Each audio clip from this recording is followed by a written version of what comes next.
pixels, buttons, a bit of fun. Then, somewhere along the way, the big platforms moved in. Last year, $200 billion flowed upwards, away from the people who actually play. This year, they take it back. YOM, where players play games straight from your PC, not a data center in Virginia. Meet Tyler Pemberton.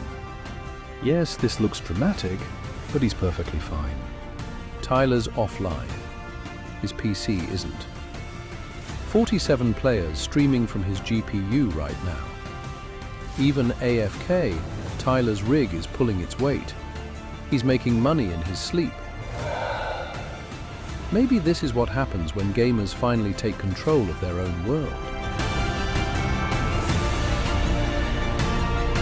Turn your idle GPU into passive income. YOM.net. Eat, sleep, earn, repeat.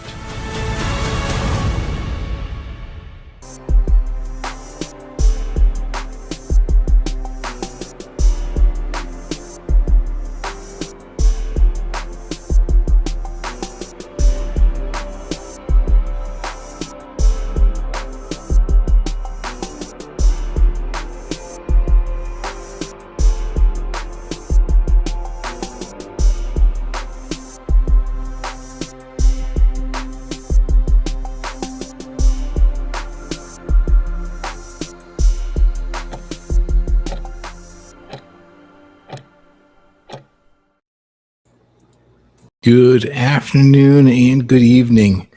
Hey, everybody, welcome. Welcome to the town hall. I appreciate everyone stopping by and seeing what we're doing. My name is Jeff Outlaw. I am the CEO at YOM.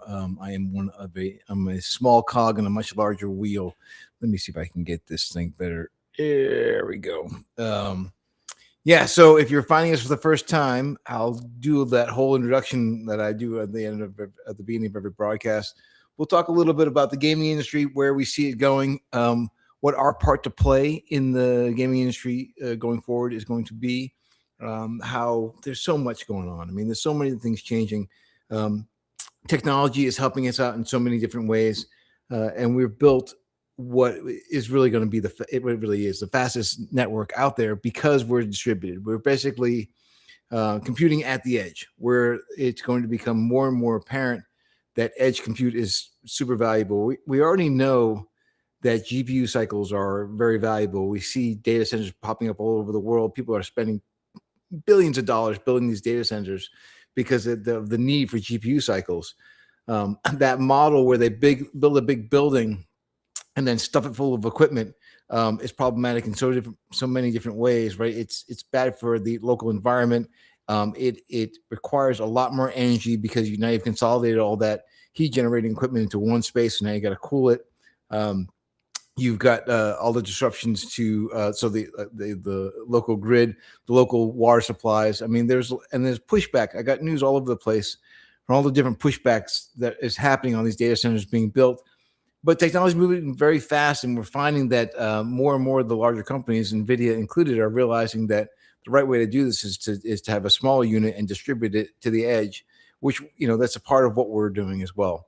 So we've been at this for 4 years. We've built a network that orchestrates all the different rigs around the world who voluntarily put their gaming rig on our network, and we pay people to allow us to use their gaming rig when they're not using it. So I think I said in my post on X, as a console war heats up and people are the big guys are saying now you have to pay over $1,000 for a gaming console.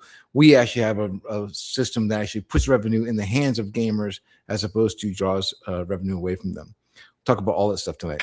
But let me start with a couple of things.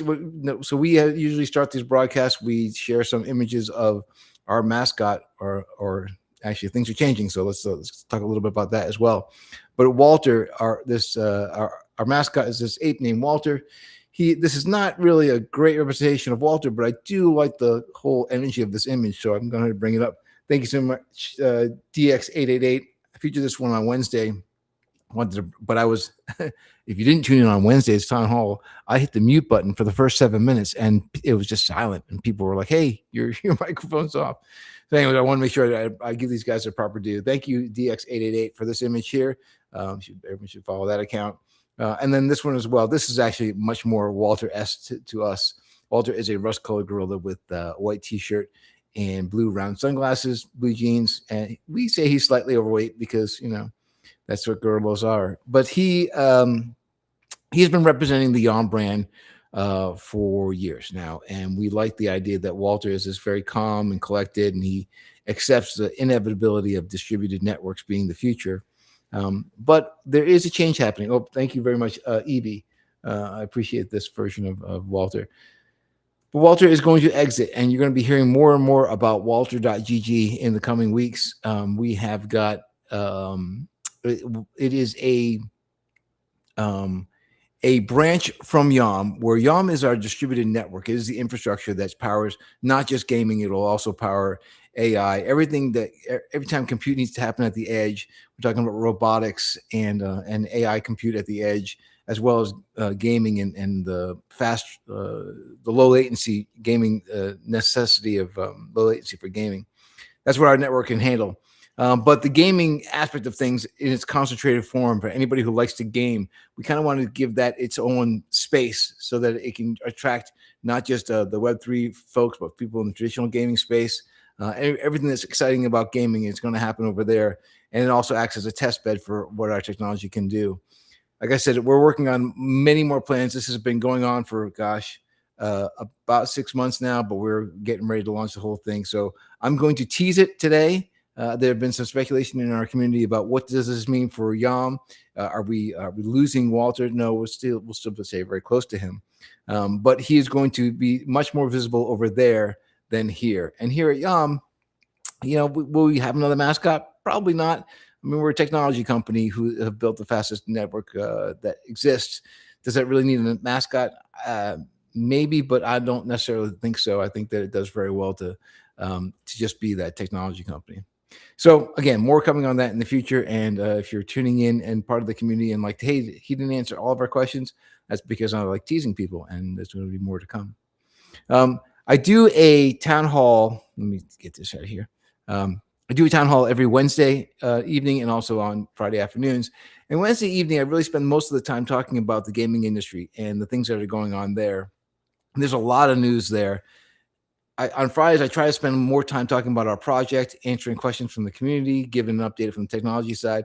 And I still get a lot of that information, but I don't think I want to give short shift to the things I talked about on Wednesday inside the gaming industry, because I think it's really important news. And people are catching on that this is that the gaming industry itself is making massive changes, and it has to adjust to the new realities. We've got hardware costs that are going up and up and up as AI is grabbing some of this hardware for its uses, and the tariffs and the strife around the world is making supply chains constrict. So there are lots of reasons for this. But the knock-on effect is things like, let me go ahead and share again, that Sony has kind of said, listen, we're not going to subsidize the consoles any longer. We're not going to. So it used to be in the past. Let me do something like this. Give me 1 second. Here we go. Nope. And that. Okay. So it used to be when a new console would launch, Nintendo, Sony, Xbox, they would release their consoles at a loss. They're like, we don't need to make money on the hardware. We're going to make it all back on the software when we sell the games. And that was the business model. But now Sony, and I think Xbox is following suit as well, are basically saying, we're not going to do that any longer. We can't afford to. It's just too expensive to allow us to take a loss on the hardware shipping. So they're going to say basically, pay $1,000 if you want to get the console at home. Now we know what that means. That means a lot of people in the game, a lot of people who like to game are now going to be shut out because they're not going to be able to afford that kind of outlay at the beginning. This again further points to, and we've already seen all the growth happening already, this should turbo boost the growth in the cloud gaming space, which is where we've been. This means if you really want to access these, well, it's going to, if the gaming industry is not careful, it's going to lose so many players. It's got to get behind the idea of cloud gaming. But cloud gaming, as I said earlier, has all the issues when it's centralized. When it's inside of a central data center and all the compute comes from there, you've got all the costs that arrive from building a building and maintaining that building. But then you're also competing for those cycles with AI. So there's not every publisher or developer is going to be able to afford even the cloud gaming system. So do you build for a small market that can afford the PlayStation 6? Do you build for a small PC release? You could, but you're still constricting yourself. The cloud gaming market allows people who just have access to the internet on any device to play off the cloud if the publishers and developers can afford hosting the game in the cloud. So we've built a decentralized cloud network, and decentralized cloud network means we allow people who have a gaming rig at home to put their rig on our network when they're not using it, and we use those gaming rigs as a network of gaming rigs to allow players to reach any game that they want to play at their location. And the people who have those gaming rigs are earning money from both the GPU cycles that they provide and the proximity that they provide. So if you're in an area where there's a lot of gamers, but not a lot of access to technology, you stand to do very well by providing that GPU cycle and that proximity to the YOM network. That's the concept. So yeah, if the Sony and Microsoft are going to bring up, I think I've got the article here from Microsoft as well. If they decide that they're not going to subsidize and they're going to jack the prices up of their console, I think that you're going to be just pushing more and more people to the cloud. And then again, the access to the cloud at the edge is what we provide. And we don't necessarily need to compete with Sony and Microsoft. We can certainly partner with them, right? So they can have their data centers for the concentrated areas, but when they want to reach people at the edge, we're faster and cheaper. And so they would come on board and use our network to do that. Oh, look at these ads. The street has so many different pop-ups. So that was the first article. And again, I spent more time on Wednesday if you want to tune in. And I apologize, I didn't mention this before. Generally, Glory, our marketing manager, joins us in these town halls. He had an emergency today, couldn't make it. But if you go back and watch Wednesday's episode, he and I go into this kind of in detail about what this means for the gaming community to have these prices go up and up the way they are. The other big news that he and I covered on Wednesday, and I'll go over it really quickly here too, is that Sony is saying that they're phasing out the idea of physical discs. This really should be a surprise to nobody. The manufacturer and shipping costs that they incur is just, again, increasing as the supply lines get more and more constricted. So Sony, probably rightly so, has said, we can't, there's no reason for it. You can digitally distribute games. If you would hope or you expect them to pass that savings on to the players, meaning if they decide to do away with the hardware, with the shipping discs, it could be that they can bring the price of these games down. And if they're also going to not subsidize so I can see a trade-off happening that would be welcome, right? Yes, you have to pay $1,000 for the system, but games drop down to $15. That to me would be a great trade-off. Maybe they can do that if it's only digitally distributing the games. I don't know if they'll make a move like that. Maybe they feel like the market can still support $60 for a title, but it also should lead to more budget-friendly gaming because they're not having to make up that money in the hardware costs. So we'll see how that plays out. Regardless, there's going to be more. Either way, that gate of $1,000 at the very beginning means that more and more players are going to move to the cloud and start playing off the cloud, and that's where we sit there that's where we expect that we'll have our most of our gains. So that is the industry wrap-up. That's what I touched on Wednesday. That again, I went into more details on that. If it looks like I'm fidgeting in my seat, it's because I'm trying to get myself framed. I think I'm like framed low. Let me see if I can do something like, ooh, will you come to me? Yeah. Now I take up the correct amount of real estate for the screen. So that was the industry wrap-up. Let me go on to talk a little bit about what we've done project-wise and what the updates from the project, because there's so many. I pinged our CTO Ron. I said, "Hey, give me some talking points for what we've done project side and technology sides, because I know there's been a lot's been going on, and it's been a few minutes since I've actually talked about the advances we've made." So the big thing that we've been spending the most time on, and it affects the nano ship date. People have seen already that we've delayed the people who have ordered our nanos from us. We expected to get them out at the beginning of June. Now we're saying now it's going to be the end. Well, the end of June has passed, so expecting they're going out to the distributor. I think today or tomorrow. They're going out over this weekend. The big thing for us was a security update. So we went to an audit firm to say, hey, we're shipping out physical devices with our proprietary patented technology on it. And patent law is one thing, but you still always want to protect the technology you're sending out. So we wanted to make sure that those devices are secured, locked, and they can't be hacked. And maybe can't be hacked is probably not the right term. Actually, it's going to come across to some people as a challenge, if I say that. So that's with AI advances and everything, it's really, really tougher and tougher to make a system like that. So we worked on a solution that actually has viability, has legs, but that required quite a bit of work. So that's a large part of what our work was done this month, was to put in an authorization layer in the middle that if anyone tampers with their system at home, which is of course not, you'll avoid the warranty obviously, but it also means that the basically will brick the device if people start to try to hack into it. Just trying to, it'll knock it right down. So that was a big change. It was a change in the direction that we were handling our security in. Again, this thankfully came from us from an audit before we shipped these out. So that's what you can expect. That was a big change on the back end side of things. For the people who are playing, we worked on a lot of optimizations to make the load time to games much faster and smoother. And the polish pass, I just logged in again to see the latest polish pass so I can remind myself.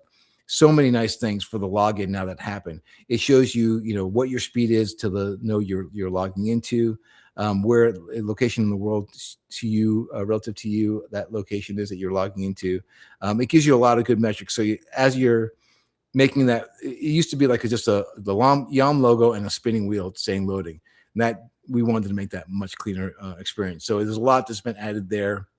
A little bit of tutorial screens, a little bit of advertisement for the YOM system, but you're going to get loaded in much, much faster and much smoother with the new system as it's deployed. So that's another additional updates that we've made. Let's see, what else did we say? And the support for the community. So we added a live chat widget to the app. So if you go to app.yom.net, you'll see that we've deployed an app, a bot to help us filter through all the, as our community grows, and it just grows and grows and grows. To support the mod system, we needed to put in some kind of quick answer FAQ mod bots that help. They're not mod bots; they're just FAQ bots to help people with questions that we receive over and over again. So that has also been launched, and it'll also feed into our support system. So those are some of the improvements we've been making in the background, and you'll see all those things as we roll out the newest updates. And it's again, it's moving pretty quickly. There are, I should talk about some of the business stuff so we're preparing for Gamescom and other conferences that are coming up now. The question came like, can I show up at your booth and get some swag and talk to the team? We don't actually plan on having a booth at either of the events. Our team that goes out and talks to publishers and developers, they do better to float than to sit in a single booth. I'm sure over time we'll go and do the whole booth thing, but it really is more fun to go where the action is. It's better for us to go to where the action is. So I apologize, Wally, they're not going to have a booth to go and visit, but we can still talk about doing a meetup. If there are people, there's an interest at Gamescom, especially for people to get together, talk about YOM, and actually, yeah, we'd love to get you some swag so you can help promote us a little bit. Let's talk to the mods about setting up a poll. Excuse me. If you're going to Gamescom and you want to do a meetup with some YOM people, if we can do a poll, mods, let's set that up so we can find out what the interest is there. So that's any questions on any of that? I've got my chat window up and I'm watching the chats to see if anybody wants to jump in and give me any kind of questions. I'm sure I'll take those. A lot more people watch this stream on X after the streamers are finished and over the next couple of days. So if you have questions over the next couple of days, we have a Discord server that has a thread just for AMA questions. You're welcome to drop them in there, but you can also just jump in the general. Mods can be right on top of any questions that you have. But we did get some questions in that same Discord server. So I want to touch on some of these questions. Actually, I'll try to hit all of them if I can. And as I go through these, if you have follow-ups to these, if these are a question that you posted, let me know that, hey, that's my question. And if you have follow-up questions, I'll see if I can't endeavor to conquer all these things. I did drop the link for the chat to have some of our people from the team join if they could, but I don't know that I think everyone's it's Friday afternoon in Europe, and I'm pretty sure everybody kind of needs a break from the heat and get away from their desks. So I encourage that as well. All right, so here's the first question. Is the YOM Nano currently only sold in a few countries, or is it available globally? And if not yet available in many regions, are there plans to make it easier for people worldwide to purchase the YOM Nano device? I believe easier access will help accelerate adoption and growth of the YOM ecosystem. I fully agree. So it is global, except for those countries that are blocked for sanction reasons, and there are a few of those. This is not something that we necessarily want to, endorse or support, these ideas of sanctions in places like, I don't even know that. I think Russia and maybe Russia, China, and Iran, something like that. There are sanctions that are in place. We're shipping out of Europe, so wherever the EU has got sanctions in place, we are hamstrung. Not great, but every other place in the world, we are open. People are welcome to test their rig and then decide to make a purchase. We can get it out to them. What's the word I'm looking for? When you ship something into a country and you have to pay extra fees, customs. There are customs fees that we're also with our partner at Fresh Miners that we have to work around or just try to mitigate as much as possible. But yeah, there's nothing. And we've talked. I was talking to the marketing guys this morning. We really fully expect that those people who have done their first purchase, and then we've got a stack of people who are getting theirs coming up. They're just them loading up and running, and then telling everybody on their social medias, "Hey, I'm running a YOM node, and this is how I've been doing so far. This is how easy the process was. This is how good it is for the people around me to now have access to games." That's going to help further spread the word, and we're going to have more and more adoption. We have other plans in place too. When we want to target a certain region, we certainly can offer discounts to people out there or extra incentives to get people in that region to become part of the ecosystem. So we have lots of plans for all those things to help accelerate the growth. But ultimately, we think success will breed more success, and that's kind of how we've got it in our mind. The exact ship date, can you provide the exact shipping date for the YOM Nanos? Again, from my understanding, they're going out this weekend to the distributor. So if you have already purchased a Nano and you're waiting for it, the security updates are entirely vital. I mean, we had to make sure that those happened, but that is the closing the chapter on that. And then you're going to see those going out the door. You'll get a tracking notification, I expect, from our shipping partners at Fresh Miners. Next question, does YOM own any granted patents or patent applications related to the YOM Nano, the orchestration technology, or the decentralized cloud gaming infrastructure? We have filed for 4 patents. I actually don't know the disposition of any of those 4 patents, but yes, we've absolutely patented some of this technology because it's so vital for what we do. And we're, as far as we can see, we're the first people to do this level of orchestration of retail devices to have a globally distributed edge network that can power things like games and AI. So yes, we have 4 patents that are out there getting evaluated. Let's see. Here's another question. I think this one's from Wally also. Walter disappeared from YOM quite suddenly. What is his role now? Is he exclusively the mascot for Walter GG? And will YOM introduce a new mascot? Yeah, it does. I recognize that it feels sudden to people on the outside. And for us, we've been working on this for the past 6 months. It doesn't feel quite so sudden to us, but we did know that when we finally kind of made that change or started making that change, that people kind of recognized, hey, where did this come from? But as I said at the beginning, the separation of the gaming concentration of what YOM is, what YOM powers, it's important for us that we get that separated from the core technology itself. And that core technology is that edge compute network. So to be able to call that distinction out was very important to us. I still don't believe, and this is an open conversation still with the marketing team, that YOM needs a mascot. I would say Walter, I'm going to humbly say, was kind of my creation. I started using, 3 years ago when we first got started, AI image generation was still kind of in its infancy, and I have this fascination with gorillas. I can't quite explain what it is. So I just kind of dreamt up the Walter that you see. I think I did 2 or 3 iterations. At one point, he had purple fur, but that looked too odd. And I just felt like it was good to have a single character that I could bring over and over and over again into all the advertisements, make it instantly recognizable. And you guys are kind of all agreed. It kind of it did what I wanted it to do. It became instantly recognizable, and people when they saw Walter, they recognized YOM. That was perfect. At a certain point, obviously, everyone else in the marketing team kind of jumped in, and they've added so much to the whole character that is Walter. And Walter.gg as a gaming site was not I'm not going to take credit for that, but I quickly jumped on board to say, yeah, it's a great idea. Let's go ahead and branch him off like that, because I think that he deserves his own focus. But let's see. So I cover all yeah. So ultimately, we want to make sure we can draw this distinction between the infrastructure that we've built that can be plugged into not just one website, but any URL inside of Discord, inside of Telegram, working with AI, working with robotics. All that is a technology play. And then the gaming aspect as a proving ground for everything that our infrastructure can do needed its own focus and its own brand. And that's what Walter.gg will become. I don't want to step out too much on the marketing toes. There's all kinds of marketing plans being played out. There is Walter.gg has its own X account at this point, and that's going to get ramped up as well. So you'll see a lot more of the interplay between the two. They are closely linked, but not. It's, I guess, a Venn diagram where Walter.gg is inside the loop of YOM, but not the entirety of YOM, and certainly not separated as a Venn diagram away from YOM.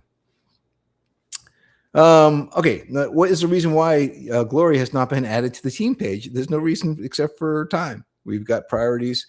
There's so much more going on. That smooth onboarding to the gaming system, the setup of the Walter.gg site, the changes to the app.yom.net, all those things, unfortunately for Glory, took priority over adding him to the team page, but we'll make sure that happens and put it, we don't want to backburner it for too long, but there's no hidden reason for it, just time. What can the community expect from YOM and Walter.gg at Gamescom? As I spoke about, we don't do a booth, not this time around especially. We've got a lot of meetings that are already pre-set up, so that's a big thing. Our biz dev team sets up meetings with publishers, developers, and channels long before the conference hits.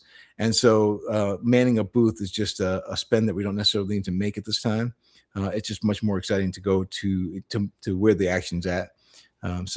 But again, I do want to, I've got one person, Web Dollar Girl has already said Gamescom 2026. I assume that means, Web Dollar Girl, that you're up for meeting up with some other people from the YOM community at Gamescom, if I'm reading that correctly.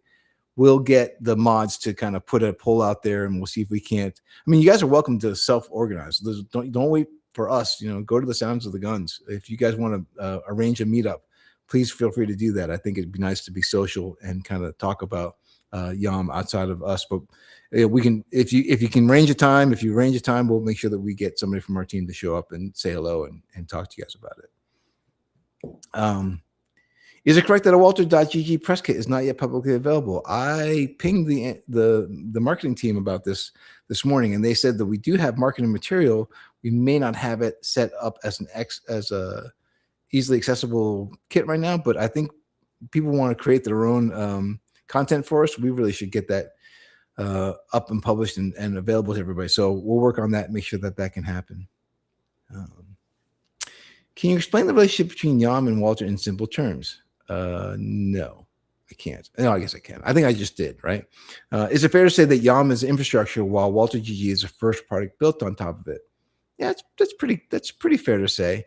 Beyond Walter.gg, are there other products or partnerships being developed for the YOM network? If I could just name drop the names that we're collaborating with at this moment to use our infrastructure inside of their products, it would. I just wish I could, but I can't. Until I could, right? And I think that looser lips on our team have done it a few times. If we haven't heard my spiel about this before, my background is in game production. So as a game producer, all those years I was doing that, I had to be the rational one. And generally on my best teams, I was paired with a game director. The game director is a guy with the crazy wild ideas, and the producer was a guy who says, whoa, tamp that down. And I've gotten very comfortable with the that role of going, whoa, whoa, whoa, before you say that, let's make absolutely sure it's true. So that's why I don't blurt out names from all the different partnerships we're in conversations with, because frankly, some of them might not happen. Others of them will happen, but we want to kind of put them in order of like drop them at a right time to when the people are paying the most attention, when it's the most profitable, most not profitable, but the most advantageous for the project, right? To say we drop this, like, I don't know if you guys know, but the 4th of July is tomorrow, when we broke off from England and became independent, and sort of. So it may be just for a holiday, you don't want to make a big announcement. You want to wait till after a holiday, or maybe you do want to say it on a holiday because people will spend the whole weekend talking about it. Anyways, I'm not in control of the marketing. Tries to inform me about when to make those announcements, so I don't want to step on their toes.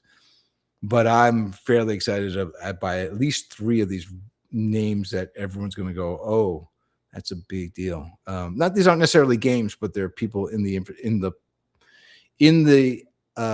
ecosystem who will benefit greatly from having access to edge compute, and certainly games is a big piece of that. When do you expect the real network usage to start generating meaningful revenue for node operators and the YOM ecosystem? Well, we've done so. Part of our due diligence, part of the we've talked about this before too. We've watched other DPIN projects stand themselves up into a market where there was no activity or no what's the word I'm looking for? No demand. There we go. There was no demand for that level of technology or that level of access. So we think we've learned a lot of lessons from those previous projects, and obviously we've positioned ourselves into cloud gaming, which is so massive that that our models are able to make up for the mistakes that other DPIN projects have made. That is not to say that we don't also make conservative estimates at times. So what we do is we've modeled several different scenarios. If it's a immediate success, if takes a few weeks, and then if it takes longer than that, right? So we have different versions of what success might look like. And I don't know that we have confidence. We probably have equal confidence in all of those. So can I hazard a guess as when meaningful revenue? I mean, meaningful revenue should be immediate. And we have ways to make sure that it's more immediate. Like we could crank up the amount of YOM per session so that people still feel like they're getting some value, and then tamp that back down again as the volume picks up. We could at the same time, we could also increase the burn during that period too, if we feel like this is a good way to ramp in and make sure that people are getting value for their tokens. So we can play with those levers. Obviously, there are things that a project might try to do that would run them afoul of regulators, and we won't do any of those things. But there are certainly different avenues that it could happen. Now, for us, the best case scenario is to get as many games up and live as possible, because the more network traffic we have, everyone knows this, where if you don't understand the system, the way it works, the more games that are played, the more tokens are burned. The more rewards people are making also, but the more that is burned out of the ecosystem, which again supports the deflationary aspects of our tokens. So, and actually, I think I'm going to get to the next answer as well. Ultimately, though, do I know when it should become wildly profitable for people? I don't. And I think that you don't want a team to tell you, hey, you're going to be profitable like by this much as soon as you buy. So that's what we project is you earn back your investment anywhere between 6 months to 12 months. But even that is not financial advice. You should run the rig check yourself because there are so many factors that will play into how much you'll be earning from your Nano when you operate it. Are you in an area where there's a lot of gamers, but not a lot of hardware? That seems to be a winning strategy. Are you going to run it for only 8 hours a day, or are you going to run it for 24 hours a day? Do you have a system that's powerful enough to run only 2 streams concurrently, or is your system powerful enough to run 8 streams concurrently? All those things will play into your revenue stream. So there's no real way for me to say to any one person, this is how well you'll do. But that's what the app.yom.net/rigcheck app allows you to test out, or at least estimate with. So if you haven't done this already, but you're curious about earning passive income from your gaming rig, we created an app that allows you to do a very simple test in your system. It'll test your bandwidth, your hardware, And then you'll have to determine for yourself if the region you're in is going to be one where there's a lot of gamers around and not a lot of access to games. If that's the case, then maybe you decide to make that purchase. But all the due diligence is on you. We will offer advice. Excuse me. We will offer information for you, but then the advice is really kind of your own conscience and what you understand to be true. This, to my mind, makes for the best possible. It gives us the best possible community, right? People are educated. They're making decisions on their own. They're thinking through this kind of thing themselves. And ultimately, we share the same goals, and that is to support the gaming industry, get games in the hands of people who can't otherwise play through a network like ours. All right. Is this the last question? It might be the last question. Yeah, it is. So it was written, airdrops often create significant sell pressure. What mechanisms has YOM put in place to minimize the impact of the token price while still rewarding the community? Yeah, it's a fair question, right? I don't call it airdrops, but people are earning YOM tokens from doing our community outreach and helping us to expand the network and talking about YOM on socials and getting the awareness of what our decentralized network is and what it's going to do for the gaming industry. We appreciate all that work. Ultimately, we would say over and over again, don't do those activities if it's just to earn, a living, because that's not going to work for you. Do it because you believe in the mission that we have, which is to, again, increase the access to games for everybody and help the gaming industry expand. As far as supporting the price, now, again, there are other companies who will do some things that I don't know that I necessarily agree with. For us, our token is a measure of the amount of traffic that our network is getting. So every time a game is played, the person whose nano it's being played off of is earning from their device being used by our network, and at the same time, a portion of a portion that would have been paid out to them is also, that's not true. The people who are putting the games up there, they pay a certain amount for this many hours. And then a portion of that gets paid to the node operator, and then a portion of that is burned. So the more people who are playing games, the more that are getting burned out of the ecosystem. And again, that's going to tighten the supply, which means that when the next company goes out to buy time on the network, there's less of those YOM tokens to buy because they're being pulled off, and will increase the amount that they have to pay. So that's the way that the system works. So ultimately, that's a big part of why the ecosystem is supported. The other piece is that when you are operating a nano device, we use a thing called the reputation score. Reputation score is it's measuring things like, have you booted on and off correctly? Have you been online for a longer stretch of time? And the one measurement is, are you holding a lot of YOM tokens in the wallet associated with that nano? And that extra reputation for holding YOM tokens acts as a sink, right? It pulls in and holds out of distribution YOM tokens, because those people who want to max out there and get the most work from their device, they earn more work, are holding on to YOM tokens, keeping them out of circulation. So that in a form, it's a form of, it'll look to some people, it'll look like staking, but it's not actually it's not staking without utility. It's staking with a utility. It's not actually staking, but it's holding the YOM tokens out of distribution in order to gain more work. So those are several of the ways that things we have in place for supporting the fighting against that sell pressure. Ultimately, the market's going to do what the market's going to do, and you can only do so much. Certainly, you can do more than so much, but those things are not necessarily on the right side of regulation, so we won't do those. But that's kind of where we see the YOM token. You got to remember that is a utility. It's a measurement of network usage, coupled with there's a part of that measurement is the proximity to the user base. So that's kind of how you should view the YOM token. Again, we are not giving any kind of financial advice. If this is something, if you follow our logic and buy into our logic the same way that we bought into it, again, we have spent 4 years designing this system, then you'll make a decision based on what you understand our system to be able to do. So I got another question that kind of came up. That was all the questions that were sent into the Discord. But T-Man 80, I'm not sure that I did cover this already, but I'll do it one more time real quick. If you go back, I think maybe 10, 15 minutes, I went over this. But any update on the IP patent? Has it been approved or is it pending still? As far as I know, all the patents, and again, there are 4 of them, I believe they're all still pending. But because the question has not come up twice, I'll make sure that I reach out to the team again and find out if I have old information or if I should have some updated information. But as far as I know, all 4 patents are still actively being researched or being reviewed, I guess is the term for it. So I don't have any kind of update, but T-Man, I'll find out for you if I should change that. If I should change that, if I get new information, I'll make sure I talk about it on Wednesday. How do we do? Did I do pretty good? As my speed slowed down enough that people can follow me without going, hey, he's going too fast? I hope it has. It's 40 minutes is a pretty good amount for a town hall. Any other questions? Feel free to drop them into the... No, it's not a problem, T-Man. I appreciate that you jumped in and all, and obviously not everyone can hit us right on the starting mark, which is why we record and post these on X and on YouTube.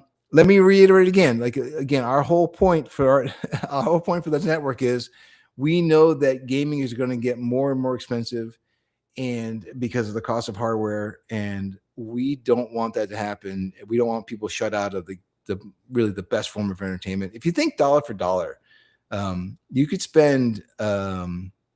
easily spend $35, $40 going to the movies. So 2 people going to the movies for a 2-hour piece of entertainment. They'll spend over that if they buy popcorn, or playing a game for $40 that will last 40 hours or longer, as people play the same game for years. The dollar value in gaming is so much higher. The dollar entertainment value in gaming is so much higher. And that's and then the creativity level too. There's so much more variety in gaming than there is in the theater, especially these days. So dollar for dollar, it's still the best form of entertainment. Plus, it's all the aspects of being social in a game where you're actually talking to your buddies that you haven't seen in forever, but you're friends because you spend every Friday afternoon playing the same game together. It's just a better form of entertainment. Let's not sugarcoat it. But the price of hardware and the price of gaming is going up and up, and it's shutting people out of this great form of entertainment, and that's just not right. So having the cloud gaming concept has a lot of potential, but all those things that are causing the console prices to raise are also going to affect the cloud gaming prices, unless you do something like what we've done, and that is distribute the network. Not to mention all the other issues with a centralized system. I didn't really talk about that today, but centralized systems, there's a latency that gets introduced just from the distance that you might be from that data center, how much bandwidth they have coming out of the data center, how much other things are trying to compute at that time. So you've seen it if you go to Reddit and watch and look at any of the GeForce Now Reddit threads. You're going to inevitably come up with these people who are waiting for 6 hours to game on a Friday night because there's a massive line of people in the queue. They don't have enough machines to handle certain regions of the world at any kind of with any kind of surge in people trying to game on that at that time. So all those things become an issue that again we solve because our ability to scale just means that we're putting more nanos out in circulation, and then the latency issue goes away because what we're doing with the orchestrator is finding the closest node with the best connection to you, so you don't have to deal with those latency and those lag issues, which is again a huge issue. We're talking about you want your game to have no lag, right? So, anyways, I think I've just about bantered enough. I look forward to having Glory again on Wednesday night. So tune in on Wednesday. They're at 7 p.m. East Coast U.S. time, or I think that's might be midnight UK time or UDT time. And then again next Friday, same time as this one next Friday. Until then, join our Discord, join our Telegram. We have active communities in both of those places. If you're going to go to Gamescom and you want to meet up, let us know in any one of those chats. If you're curious about running a nano, making passive income in your region, being like the first in your region is probably the way you want to be. Go to app.yom.net/rigcheck and check out the information there to run the test on your system. And then otherwise, I'll say goodbye the same way I always say goodbye, right? Be good to yourself. Be good to the people around you. Tell someone you love them. Go out and touch grass. I've added, go out at night and look at the stars. Kind of recognize your place in the universe as an important piece. You have importance, or else you wouldn't be here. And then we will talk again next week. Thanks, everybody. Cheers.